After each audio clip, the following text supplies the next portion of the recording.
এমন এক জায়গায় ঘুরে আসলাম যেখানে দুইটা ইমিগ্রেশন, পাসপোর্টে লাগলো দুইটা সিল, কিন্তু দেশ একটাই। কোথায় গিয়েছিলাম? মালয়েশিয়া।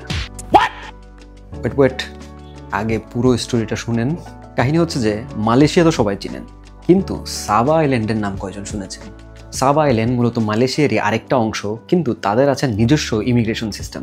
বাংলাদেশের জন্য ব্যাপারটা ইন্টারেস্টিং। সাবা আইল্যান্ড যদি কোনো বাংলাদেশি যেতে চায় তাহলে 1 সপ্তাহ আগে থেকে ওদের লোকাল পিএম অফিসে ইমেল করে প্রি অ্যাপ্রুভাল লেটার নেওয়া লাগে। খুব ইন্টারেস্টিং। মান সম্মান তো সব শেষ, অন্য কোনো দেশের কোনো প্রি অ্যাপ্রুভাল লাগে না, খালি আমাদের দেশেরই। যাওয়ার পরে যদিও তারা একটু বড় বড় চোখ করে সেই পেপারগুলো ভালোভাবে দেখতেছিল, বাট সেই স্টোরি অন্য আরেকটা ভিডিওতে বলবো, কিভাবে আমি এই প্রি অ্যাপ্রুভাল লেটারগুলো করেছি, কিভাবে সাভাতে ঘুরেছি। সো ওইখানে গিয়ে একটা মজার জিনিস নোটিস করলাম, সেটা হচ্ছে সাভার নিজস্ব একটা পতাকাও আছে। সাভা হচ্ছে মূলত বর্নিও আইল্যান্ডের একটা পার্ট, এবং এই আইল্যান্ডেই মালয়েশিয়ার অংশ হচ্ছে সাভা এবং সারাওয়াক।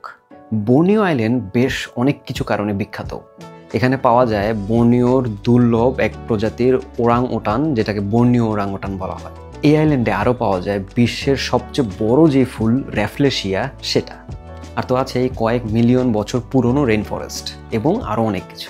তাই আপনি যদি মালয়েশিয়া ঘুরতে যান তাহলে অবশ্যই নেক্সট টাইম সাবা মিস করবেন না। এখানের সংস্কৃতি, প্রকৃতি আর হ্যাঁ, আলাদা ইমিগ্রেশন সিস্টেমটা আপনাকে অবশ্যই মনোমুগ্ধ করবে। তো হয়ে যাক, এক দেশ দুই ইমিগ্রেশন সিল। Next time.